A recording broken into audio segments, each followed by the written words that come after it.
අපි අද කතා කරමු මායා යෂ්ටි ගැන.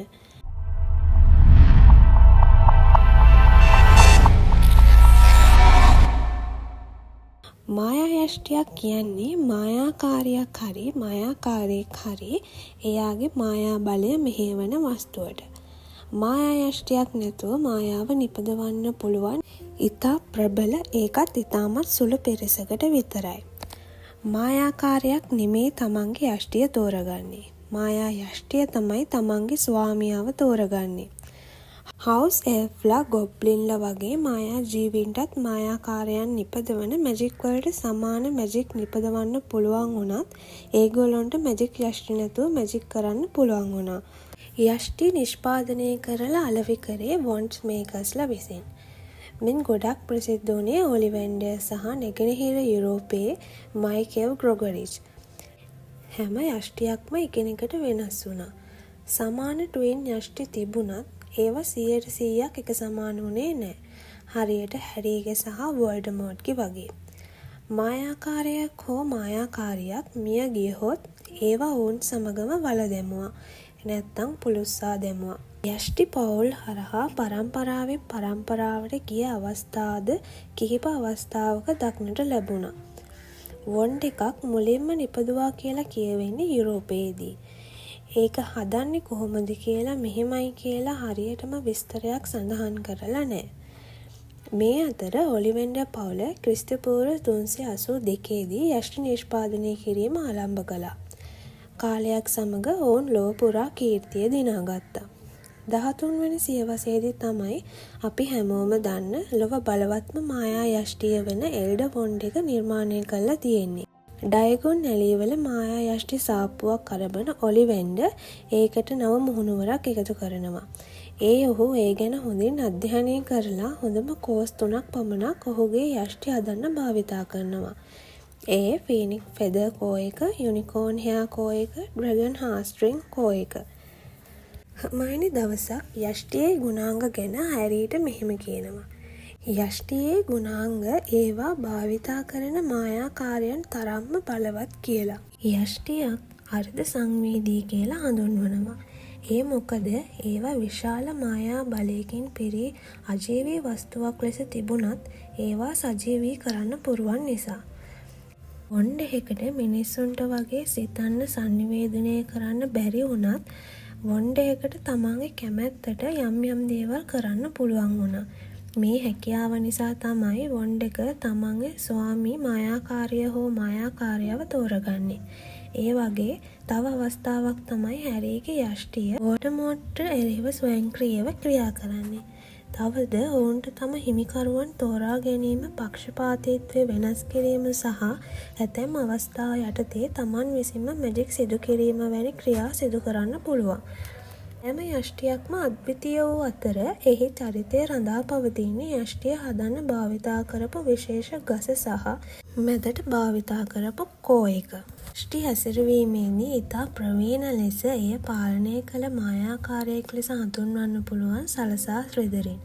ඔහුට ඔහුගේ මායා යෂ්ටිය භාවිතා නොකරන අවස්ථාවේදී එය නින්දට යවන්න පවා පුළුවන් වුණා. අපි දැන් බලමු යෂ්ටියක් හැදිලා තියෙන්නේ කොහොමද කියලා.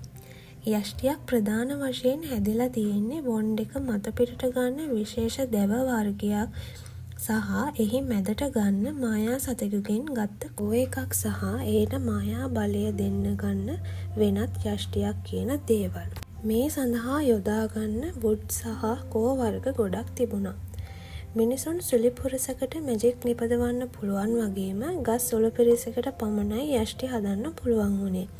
මේ ගස් හඳුනගන්න වොඩ් මේකර්ලා කෙනෙක් වසර ගණනාවක ඇද්දකින් ඕනේ වුණා. හඳුනගන්න තවත් ක්‍රමයක් තමයි මේ මායා ගස්වල මායා සතෙක් වෙන බෝට්‍රකර්ස්ලා ඉන්නවා. මොකද ඒගොල්ලෝ කවදාවත් නිකන් ගස්වල ඉන්නේ නැති නිසා. විවිධ දැව වර්ගවලට තමන්ගෙම පෞරුෂයක් තිබුණා. ඒ නිසා තමයි යෂ්ටිය තමන්ට ගැළපෙන පෞරුෂයක් තියෙන මායාකාරයෙක් තෝරගන්න පුළුවන් වුණේ. අපි දැන් බලමු වොන්ඩ්ස් හදන්න භාවිතා කරන වුඩ්ස් වර්ග.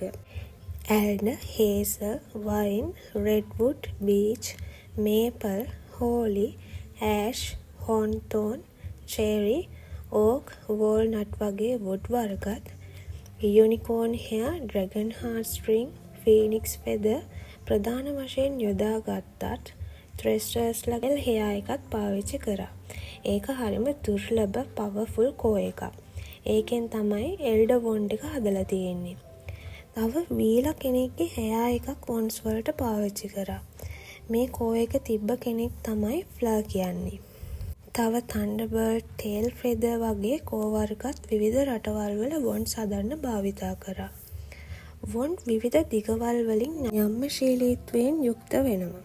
දැන් බලමු විවිධ මායාකාරයන්ට අයත් වෙලා තිබ්බ වොන්ඩ්ස් වර්ග. ප්‍රොෆෙසර් ඇල්බස් ඩම්බල්ඩෝගේ වොන්ඩ් එක තමයි අපි හැමෝම දන්න එල්ඩර් වොන්ඩ් එක. හැබැයි මේක ඔහුගේ පළමු වොන්ඩ් එක නෙමෙයි. මීට කලින් ඔහුට වෙනත් වොන්ඩ් එකක් තිබිලා තියෙනවා. එල්ඩර් වොන්ඩ් එක ඔහුට අයිති වෙන්නේ 1945 දී ලෙට් ග්‍රින්ඩල්වෝල්ඩ් එක්ක පැවති ද්වන්ද සටනින් වින් කළාට පස්සේ. එල්ඩර් වොන්ඩ් එක ගැන කතා කළොත් ඒක හදලා තියෙන්නේ එල්ඩර් වුඩ් එකෙන්. මේකේ කෝ එක තමයි ත්‍රෙස්ටර් හෙයා කෝ එක. මේ යෂ්ටිය දිගින් යුක්තයි. ලෝඩ් වෝල්ඩමෝර්ට් අයිති වෙලා තිබ්බ යෂ්ටිය හදලා තියෙන්නේ ඊව් වුඩ් එකෙන්. මේක අඟල් 13.5ක දිගින් යුක්තයි. මේ යෂ්ටියේ කෝ එක විදිහට භාවිතා කරලා තියෙන්නේ ප්‍රොෆෙසර් ඩම්බල්ඩෝ ගාව හිටිය ෆොක්ස්ගෙන් ගත්ත ෆීනික්ස් ෆෙදර් එක. වෝල්ඩමෝර්ට්ගේ යෂ්ටියට ට්වින් වොන්ඩ් එකකුත් තියෙනවා. ඒක තමයි හැරී ගාව තිබ්බ වොන්ඩ් එක. හැරීගේ වොන්ඩ් එක හදලා තියෙන්නේ හෝලි කියන වුඩ් එකෙන්. මේක අඟල් 11ක් දිගයි. මේකේ කෝ එක විදිහට භාවිතා කරලා තියෙන්නේ ෆොක්ස් කියන ෆීනික්ස්ගෙන් ගත්ත ෆෙදර් එකක්. මේකේ ට්වින් වොන්ඩ් එක තමයි වෝල්ඩමෝර්ට්ට අයිති වෙලා තිබුණේ. රොන් වීල්ස්ලිට මුලින්ම අයිති වෙලා තිබුණේ යෂ්ටිය ලැබුණේ එයාගේ අයියා චාලිගෙන්. ඒක හොග්වර්ට්ස් දෙවැනි අවුරුද්දේදී කැඩුනා කියලා අපිට මතකයිනේ. ඊට පස්සේ ලැබුණු යෂ්ටිය හදලා තියෙන්නේ විලෝ වුඩ් එකෙන්. ඒක අඟල් 14ක් දිගයි.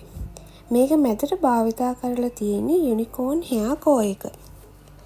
හර්මයිනිගේ වොන්ඩ් එක හදලා තියෙන්නේ වයින් කියන වුඩ් එකෙන්. මේකේ කෝ එක විදිහට භාවිතා කරලා තියෙන්නේ ඩ්‍රැගන් හාර්ට් ස්ට්‍රිං කෝ එකක්. මේ යෂ්ටියේ විශේෂත්වය තමයි මේකේ තියෙන බැල් රටාව. මේක නිසා මේ යෂ්ටියට අලංකාරයක් වගේම හොඳට ග්‍රහණය කරගන්න පුළුවන් හැකියාවක් ලැබිලා තියෙනවා. ඔලිවෙන්ඩර් සඳහන් කරන විදිහට වයින් වුඩ් එකෙන් හදන වොන්ඩ් සැමවිටම පාහේ තෝරගන්නේ වඩා හොඳ අරමුණක් තියෙන අයව කියලා. ඩ්‍රැකෝ මැල්ෆෝයිගේ වොන්ඩ් එක හදලා තියෙන්නේ හෝතෝන් කියන වුඩ් එකෙන්. මේකට යොදාගෙන තියෙන්නේ යුනිකෝන් හෙයා කෝ එක.